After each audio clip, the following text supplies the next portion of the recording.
오늘 말씀 7절에 보면 만물의 마지막이 가까이 왔다라고 말씀을 합니다. 마지막이라는 것이 여러 가지 의미가 있죠. 원래 말세라고 하는 것은 예수님께서 승천하신 때부터 재림하시는 기간까지를 모두 성경에서는 말세라고 합니다. 그래서 2000년 전에도 마지막이 가까워 왔다라고 말하고 지금 우리가 읽는 이 시대에도 만물의 마지막이 가까이 왔다라고 말하죠. 왜냐하면 예수님이 승천 이후에 재림 이전까지의 모든 기간이 말세이고 마지막입니다. 우리가 개인적으로는 항상 마지막이라는 생각을 가지고 살아야 한다라고 말씀을 드렸습니다. 마지막이 가까이 왔다면 무엇을 할까? 예수 믿지 않는 사람들이, 남자들은 군대를 가잖아요. 그러면 군대 가면 자기가 하고 싶은 것 못한다라고 생각하니까 군대 가기 전에 술 마시고 마음껏 내가 놀고 싶은 거 다 놀고 가겠다, 그렇게 생각을 하죠. 군대 가는 것이 지금 내가 살아가는 삶의 일종의 끝이기 때문에 새로운 곳이 열리는 거잖아요. 새로운 시기, 새로운 장소로 가는 거잖아요. 그러니까 거기 가기 전에 내가 하고 싶은 것 하고 가겠다라고 생각하는 그런 생각을 가질 수도 있죠. 만약에 여러분이 한 달 후에 죽고 끝이 난다면, 끝이 난다는 것은 우리 예수 믿는 사람이 아니라 죽고 나면 모든 게 그냥 끝이다, 아무것도 없다, 그렇게 여러분이 생각을 한다면 어떻게 한 달을 보내실까요? 여러분이 어떤 생각이 드실까요? 한번 스스로 생각을 한번 해보시기 바랍니다. 한 달 후에 모든 것이 끝난다, 근데 그 뒤는 아무것도 없다, 그러면 내가 어떻게 살까? 한번 생각해 보는 거죠. 만약에 감옥에 있는 사람이 이제 일주일 후면 자기 집에 돌아간다라고 생각을 해 보십시오. 그러면 그 일주일 동안 어떤 삶을 살까요?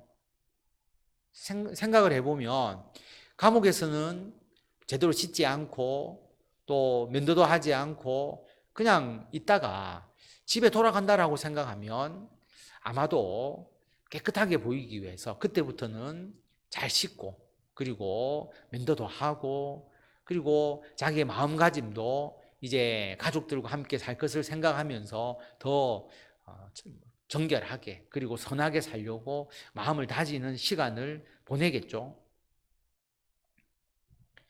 만물이 마지막이 아니라, 마지막으로 끝나는 것이 아니라 우리가 하나님께로 가는 때다라고 생각을 하게 되면 우리들의 그 마지막을 보내는 우리들의 삶의 모습이 상당히 달라질 것이라고 하는 것을 알 수가 있습니다.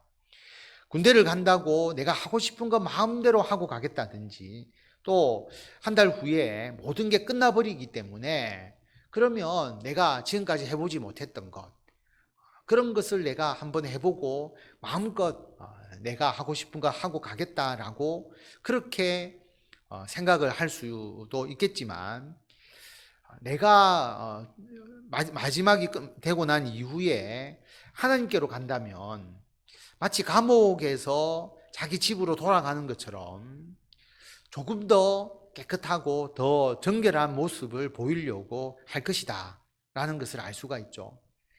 우리가 죽고 난 뒤에 마지막이 되었을 때 하나님께로 간다면, 하나님을 볼 수 있다면, 그리고 우리가 성경을 보면 하나님께서 우리를 하나님의 나라로 인도하시면 우리가 과거의 기억이 다 사라지는 게 아니고 과거의 기억을 갖고 있는 것으로 분명히 말씀을 하시거든요.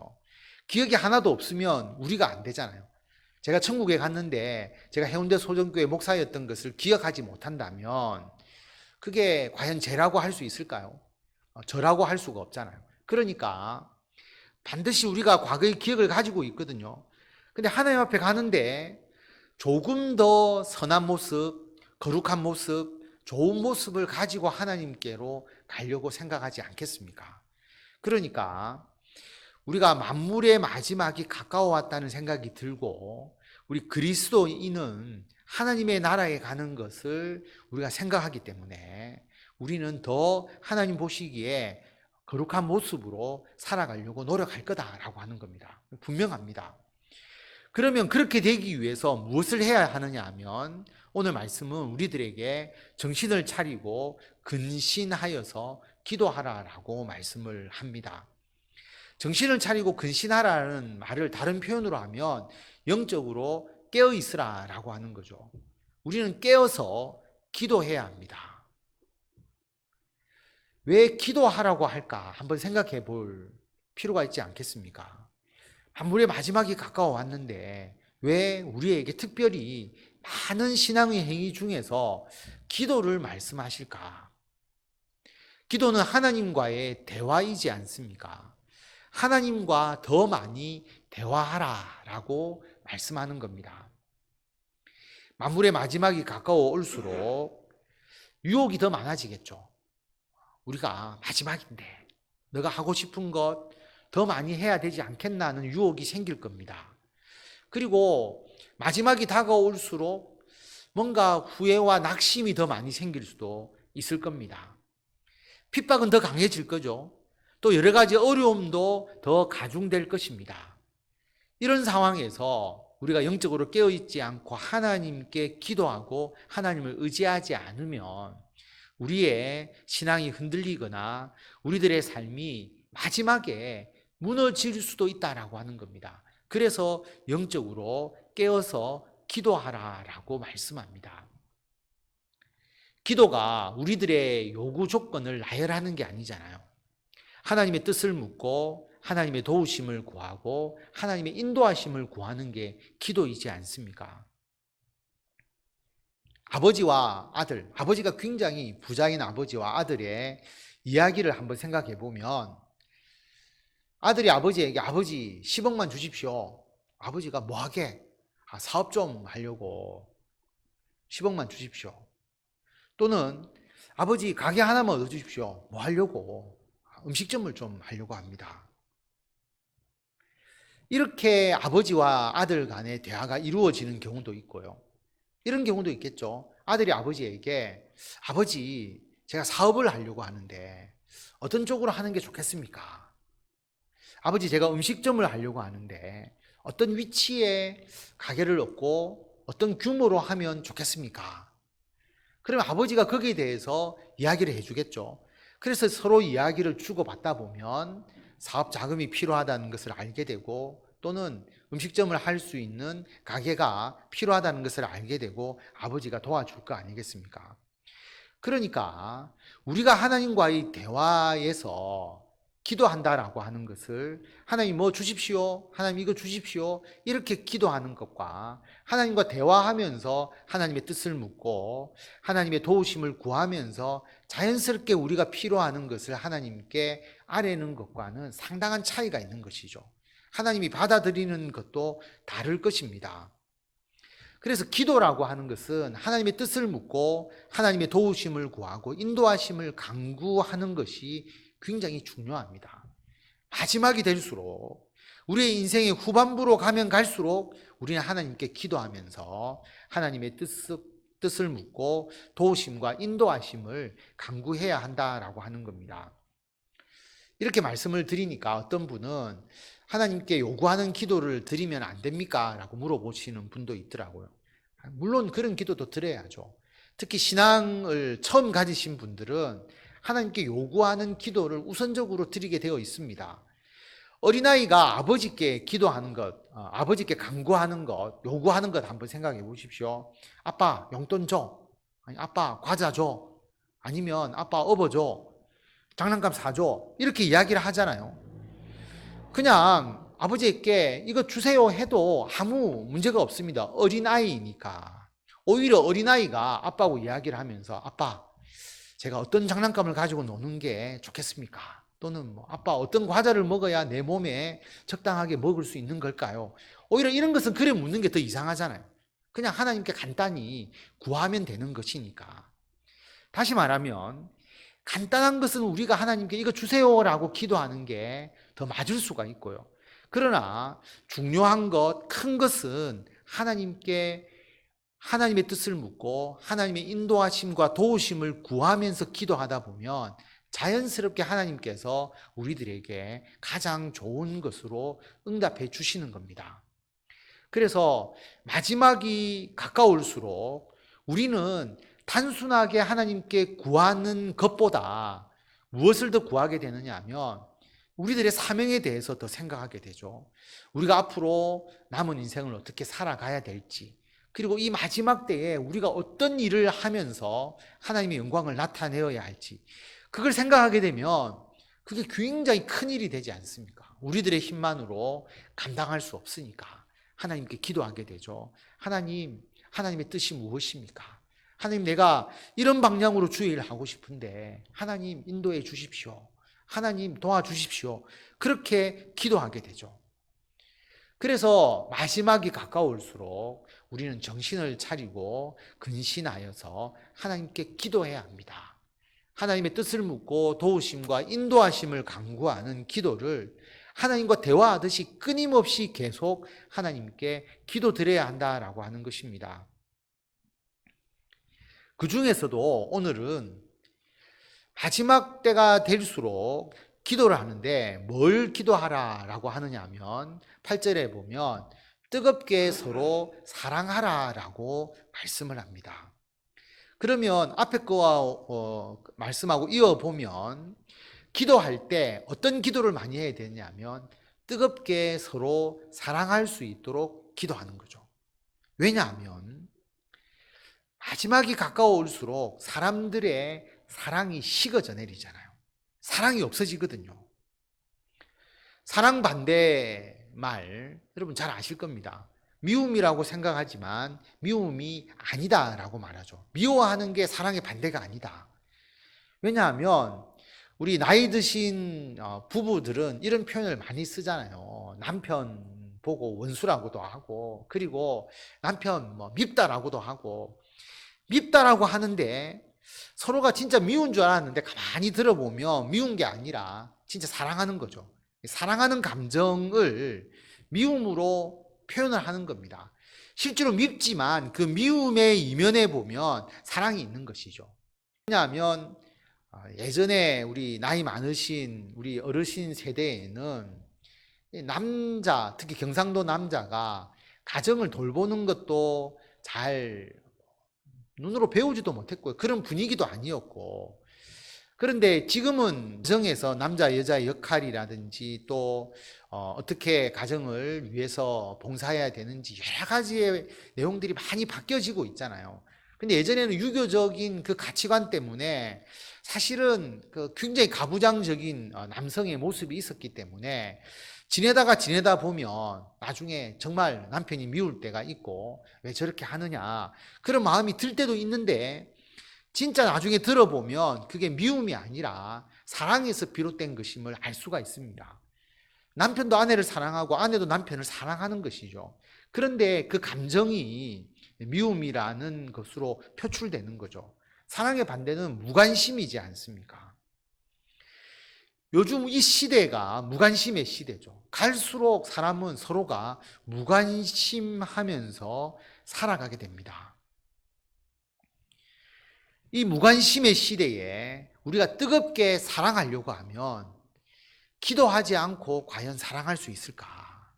왜냐하면 우리들의 본성도 자꾸 무관심해지려고 하고 세상의 풍조도 무관심하려고 하고 그런 방향으로 흘러가는데 우리가 그 방향에 역류해서 서로가 뜨겁게 사랑하는 쪽으로 가려고 하면 기도하지 않고 사랑할 수가 없다라고 하는 것을 알 수가 있습니다. 사랑이 뭘까? 사랑에 대해서 많은 정의가 있지만 오늘 말씀에서 뜨겁게 사랑한다라고 하는 것은 죄를 덮는 것이다라고 말씀을 합니다. 근데 죄가 한두 가지가 아니고요. 허다한 죄다라고 말합니다. 허다한 죄를 내가 덮어줄 수 있다면 정말 그 사람을 사랑하는 것이고요. 덮어줄 수 없다면 사랑하지 못하는 겁니다. 남편과 아내의 관계를 생각해 보면 남편이 아내를 사랑하는지 아내가 남편을 사랑하는지를 우리가 한번 냉철하게 생각을 해보면 어떤 기준으로 적용해 볼 수 있느냐 하면 남편이 잘못한 것, 아내가 잘못한 것이 있는데 그것을 내가 덮어줄 수 있느냐, 포용해 줄 수 있느냐, 있다라고 한다면 정말 그 남편과 아내를 사랑하는 것이고요. 도저히 나는 그것을 포용해 주지 못하겠다라고 하면 사랑하지 않는 겁니다. 자녀도 마찬가지고 성도들과의 관계도 마찬가지죠. 그러면 그리스도 안에서 성도로서 맺어진 관계인데 그 관계를 끊을 수가 있나요? 저는 없다고 봅니다. 나는 이 사람과 맞지 않아서 내가 다른 교회로 가면 되지 뭐. 그럼 그 관계가 끊어지지 않느냐? 끊어지는 건가요? 같은 그리스도 안에 있는 성도로서 관계가 다른 교회를 간다고 끊어지는 것은 아니죠. 그냥 떨어져 있고 서로가 관심을 가질 수 있는 기회가 적어진다는 것 뿐이지, 그렇다고 해서 그 사람과 나와의 관계가, 성도로서 서로가 관계를 맺는 것이 사라진다고 볼 수는 없습니다. 그리스도의 사랑 안에 우리가 있다면 예수님이 중심이 되어 있기 때문에 예수님과 연결만 되어 있으면 직접적으로 우리가 좀 더 늘 자주 보는, 매주 보는 관계가 아니라서 떨어져 있다 할지라도 그 관계가 끊어진다고 볼 수는 없는 거예요. 그래서 다른 교회를 가도 결국은 그리스도 안에서 연결되고 연결되기 때문에 성도들과의 관계는 사실은 끊기가 어렵습니다. 끊을 수가 없는 거죠. 성도들과는 그리스도 안에서 사랑할 수밖에 없는 관계입니다. 조건이 있을 수 없죠. 무조건적인 사랑입니다. 그래서 여러분, 우리 그리스도 안에 있는 우리 모든 해운대 소정교회 식구들, 그리고 우리 그리스도 안에 있는 전 세계 모든 그리스도인들이 어떻게 보면 내가 그 관계를 끊고 싶고 저 사람이 마음이 들지 않아서 내가 관계를 단절하고 싶어도 단절할 수 없는 관계가 이미 되었다는 거죠. 내가 예수님과의 관계가 끊어지지 않으면 성도로서의 관계가 끊어질 수가 없습니다. 그러므로 예수 그리스도의 사랑으로 그 죄를, 또 여러 가지 마음에 여러분이 상처 입은 거라든지 이것을 덮어줄 수밖에 없다라고 하는 겁니다. 그렇게 할 수밖에 없어요. 성도와의 관계는 끊을 수가 없다라고 하는 겁니다. 반면에 부부의 관계는 끊을 수 있느냐? 저는 있다고 봅니다. 왜냐하면 부부라고 하는 것은 인간적인 관계잖아요. 예수 그리스도를 통해서 맺어진 관계는 아니거든요. 물론 우리 예수 믿는 사람들은 하나님께서 짝주어 주신 관계이지만 예수 믿지 않는 사람들은 주님께서 맺어주신 부부의 관계가 아닐 수가 있죠. 그냥 서로 좋아해서 결혼한 사람들도 있습니다. 그렇기 때문에 인간적으로 부부로서 사랑하는 것은 아가페적 사랑이 될 수가 없거든요. 정말 남편이 문제가 있거나 아내가 심각한 문제가 있는데 그리스도의 사랑으로 끝까지 함께 하겠다. 그럼 굉장히 위험할 수가 있죠. 그렇지 않겠습니까? 서로가 심각한 문제가 될 수가 있죠. 그런 경우에는 헤어질 수 있다고 저는 봅니다. 그런데 그리스도 안에 있는 사람이 부부의 관계로서 부부가 되지 않고 서로가 헤어졌다고 생각할 때, 그런데 예수 그리스도를 믿는 성도의 관계를 끊을 수 있느냐? 못 끊죠. 복잡한 관계가 되는 겁니다. 부부로서는 헤어졌는데 그리스도인으로서는 헤어질 수가 없는 관계가 돼버리는 거죠. 왜냐하면 그리스도 안에 있는 예수 믿는 사람이기 때문에.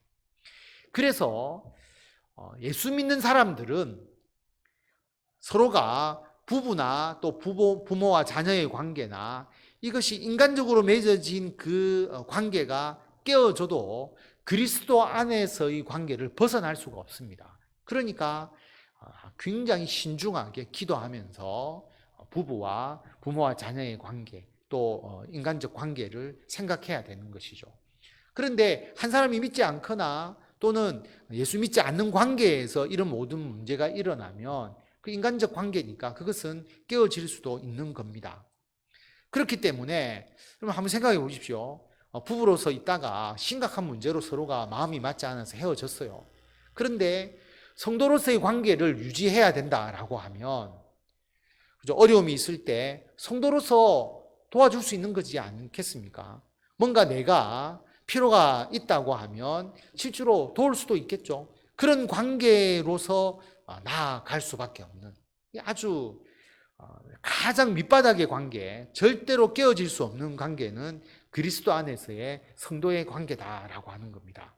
그렇기 때문에 궁극적으로는 그 사랑으로 허다한 죄를 덮어줘야 되고 뜨겁게 서로 사랑해야 되고 또 사랑을 말로만 하는 게 아니잖아요. 섬기고 봉사하고 베풀어줘야 된다라고 하는 겁니다. 이것은 모든 그리스도 안에서 이게 가능해야 된다라고 하는 것을 말씀하고 있습니다.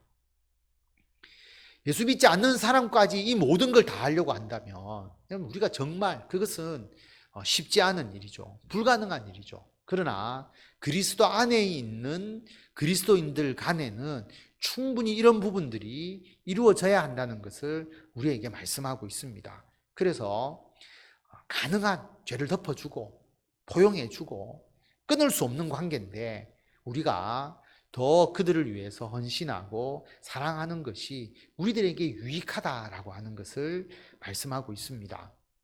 구체적으로 보면 9절에 보면 서로 대접하기를 원망 없이 하라라고 말합니다. 대접이라고 하니까 우리나라 말로 대접이라고 번역되니까 뭔가 사람을 대접하는 것처럼 생각하기가 쉬운데 지금 우리가 생각하는 대접과는 좀 다르고요. 예전에는 숙소가 없잖아요. 여관이 없고 그럼 사람들이 오고 갈 때 결국 어떤 사람의 도움을 받을 수밖에 없습니다. 그 집에 머물러야 되거든요. 그러면 잠자리도 제공해야 되죠. 먹을 것도 줘야 되죠. 또 어떤 때는 단지 먹여주는 게 아니라 음식이나 이런 부분을 준비해서 도와줘야 될 때도 있는 겁니다. 이 당시에는. 그러니까 신경 쓸 일이 굉장히 많은 것이죠. 또 예수 그리스도를 믿다가 핍박받는 사람들이 있잖아요. 죽임을 당할 위험이 있고 쫓겨다니는 사람들도 있고 그러면 그 예수 그리스도를 전하다가 고난과 핍박받는 사람들을 숨겨주거나 그들을 은밀히 도와야 할 일도 생기는 겁니다. 그러다가 고초를 겪기도 하죠. 그래서 내가 대접을 하고 그 사람을 보살피고 난 이후에 스스로 원망하는 겁니다. 괜히 했다. 안 할 걸. 스스로 불평하기도 하고 원망을 가질 수도 있다라고 하는 겁니다. 그런데 오늘 말씀은 서로가 대접해놓고 절대로 원망하지 마라. 원망 없이 하라. 불평 없이 하라라고 말씀하고 있습니다. 교회에서 봉사를 하다 보면 대부분 봉사 많이 하시는 분들이시잖아요. 봉사를 하고 나면 마음에 불평이나 원망이 생기기가 굉장히 쉽습니다. 사실은 교회에서 봉사 안 하시는 분들, 일 안 하시는 분들은 불평도 없고 불만도 없고 원망도 없어요. 일을 안 하시기 때문에. 근데 일을 해보면 불평과 불만이 생기거든요. 왜 생길까라고 생각을 해보면 내가 열심히 봉사를 했는데 그 봉사를 아무도 안 알아주는 겁니다. 인정해주지 않는 겁니다. 그러다 보면 봉사하다가 원망이 생길 수가 있고요. 내가 봉사를 하니까 저 사람도 나와 똑같이 내가 하는 일을 도와주었으면 좋겠는데 함께 했으면 좋겠는데 안 도와주거든요. 안 도와주니까 또 불평과 불만을 가지게 됩니다. 이게 불평, 불만이거든요. 일을 많이 하면 많이 할수록 이런 불평과 불만이 더 많이 생기게 됩니다. 일을 해보신 분들은 경험하실 겁니다. 그럼 교회에서 누가 불평과 불만이 그리고 원망이 제일 많겠습니까? 목회자가 제일 많겠죠. 제일 열심히 일하니까. 목회자는 열심히 하는데 왜 내가 고생하는 거 안 알아주지? 또는 목회자를 뭔가 하려고 하는데 왜 성도들은 안 도와주지? 이렇게 생각하면서 불평과 불만과 원망을 가지기가 굉장히 쉬운 거예요. 저는 없지만 장 목사님은 굉장히 불평과 불만과 원망이 많을 수 있습니다. 왜 안 도와주지? 이렇게 하면서. 자, 그러면 이렇게 되지 않기 위해서는 어떻게 해야 되느냐? 10절 말씀이 정말 중요한 말씀입니다. 각각 은사를 받은 대로 하나님의 여러 가지 은혜를 맡은 선한 청지기 같이 서로 봉사하라. 우리 다 같이 10절 말씀 한번 읽어볼까요? 각각 은사를 받은 대로 하나님의 여러 가지 은혜를 맡은 선한 청지기 같이 서로 봉사하라. 아멘. 은사가 다르다라고 하는 것을 이해하는 게 굉장히 중요합니다. 어떤 분은 주방 봉사를 굉장히 잘 하시는 분이 있고요. 어떤 분은 찬양대를 잘 하시는 분들이 있습니다. 어떤 분은 일을 딱 하면 일머리라고 하죠. 뭘 먼저 해야 되고 뭐를 나중에 해야 되고 일머리를 잘 알아서 착착 하시는 분이 있고, 어떤 분은 교사하는 것을 굉장히 좋아하시면서 아이들을 가르치고 그렇게 하시는 분이 있는 반면에 교사는 절대로 못하겠다 이렇게 하시는 분들도 있거든요. 그래서 교회에서 우리 성도님들을 보면 각자의 은사가 다르다라고 하는 것을 알 수가 있습니다. 은사는 하나님께서 주신 선물이잖아요. 다른 선물을 받은 겁니다. 본인의 의지하고 관계없어요. 하나님께서 주셨거든요.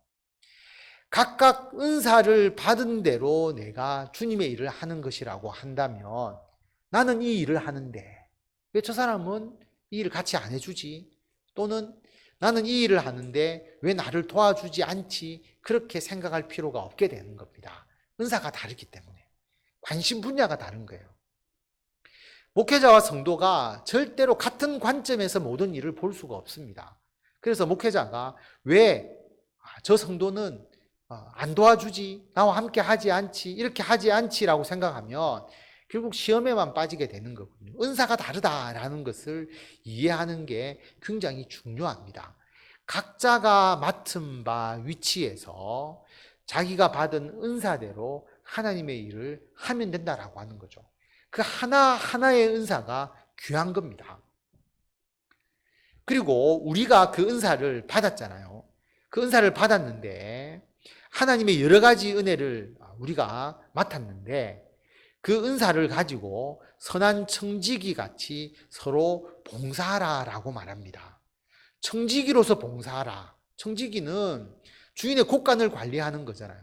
하나님의 곳간, 어디에 청지기가 되어야 되는 겁니까? 교회의 청지기가 되는 겁니다.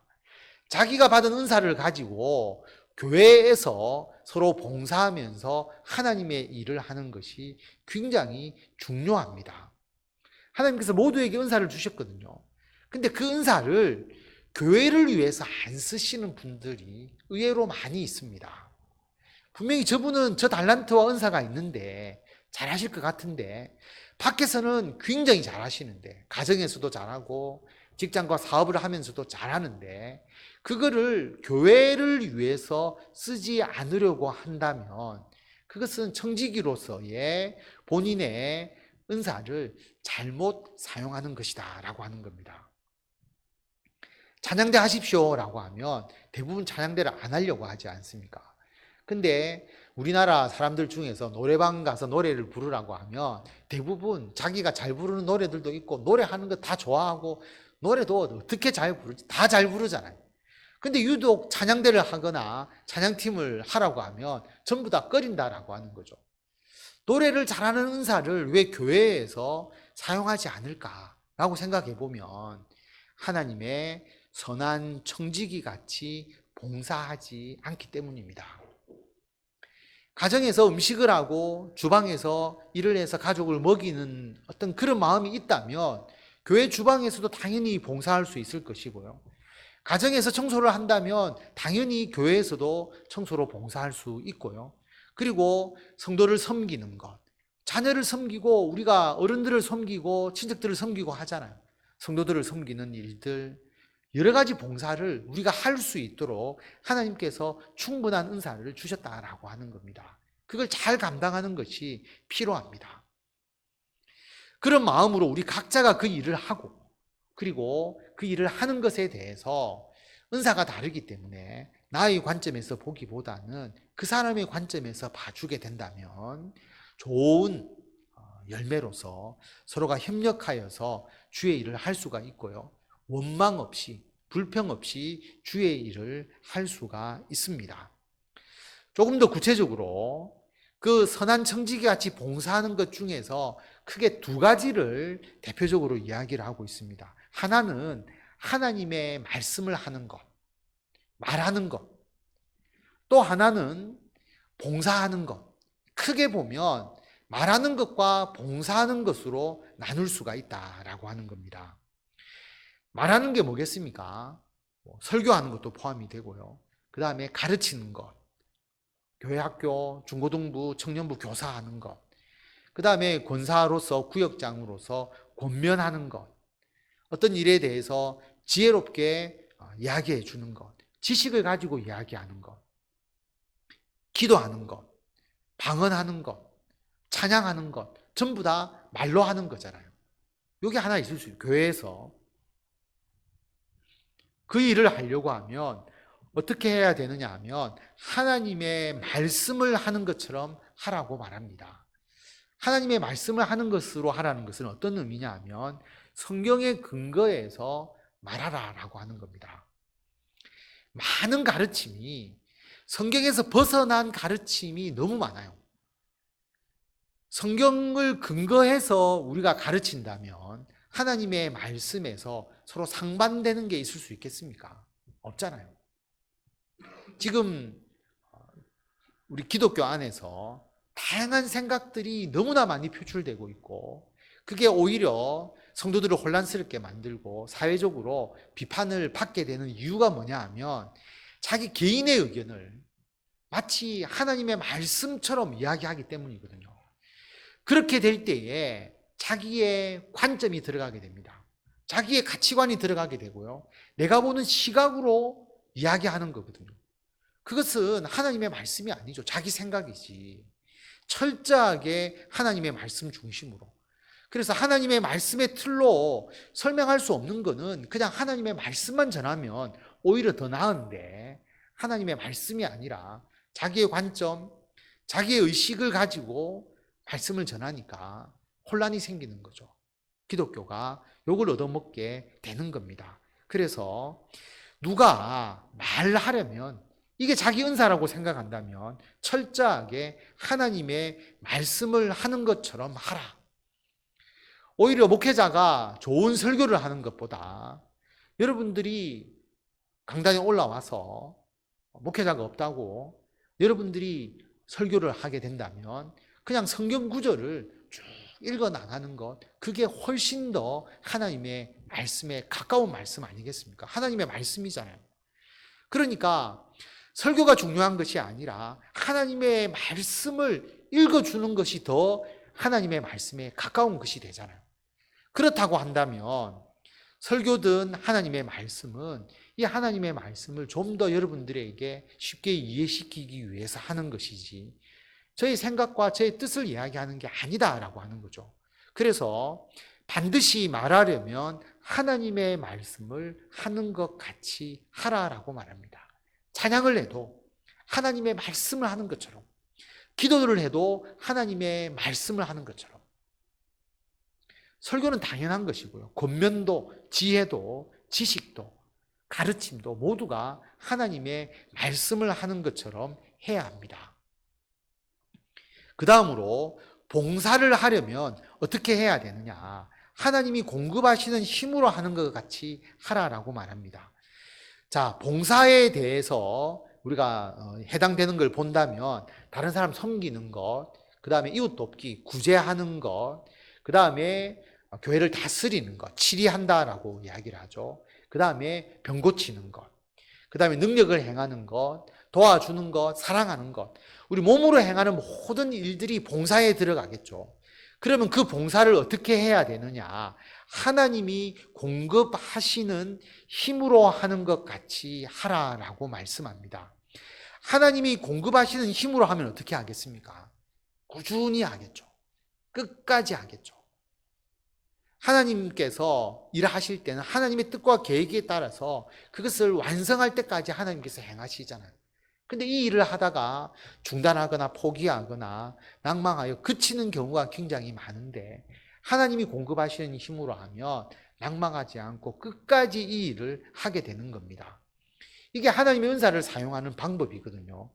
어떤 분에게는 이 말씀의 은사를 주시고 어떤 분에게는 봉사의 은사를 주시는데 어떤 은사를 가지고 있든지 간에 말씀을 하실 때는 하나님의 말씀을 하는 것처럼 봉사를 할 때는 하나님께서 공급하시는 힘으로 하는 것 같이 하게 되면 이 모든 사역에 절대로 원망이 있을 수 없고요. 불협화음이 생기지 않고 오직 오늘 말씀처럼 예수 그리스도로 말미암아 하나님이 영광을 받으신다라고 하는 겁니다.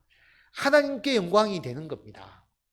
하나님께 영광이 되는데 그리스도인들만 그렇겠습니까? 예수 믿지 않는 사람들도 그 봉사와 그 말씀을 듣고 하나님께 영광을 돌리게 되어 있습니다. 그런데 그들이 듣고 그들이 보고 하나님께 영광을 돌리지 못한다면 그것은 인간적인 마음으로 인간적인 생각으로 행한 일이지 하나님이 기뻐하시는 일이 아니다라고 하는 것을 우리에게 말씀하고 있습니다. 오늘 말씀을 통해서 우리가 은사를 받은 대로 주의 일을 합니다. 주의 일을 하려고 하다 보니까 우리의 힘으로 안 되거든요. 영적으로 깨어서 기도해야 됩니다. 기도하면서 하나님과 대화하면서 이 사명 잘 감당하도록 해야 하고요. 하나님의 말씀을 하는 것처럼 말하고 하나님이 공급하시는 힘으로 하는 것처럼 봉사하고 특별히 서로 사랑하고 죄를 덮어주고 인간적 관계가 깨어진다고 해도 그리스도인으로서의 관계는 절대로 깨어질 수 없기 때문에 그렇다고 한다면 사랑으로 감싸주고 덮어주면서 그리스도 안에서 함께 신앙생활하는 것이 너무도 중요하다라고 하는 것을 기억하시면서 이 사명 잘 감당하시는 성도 여러분이 되시기를 바랍니다.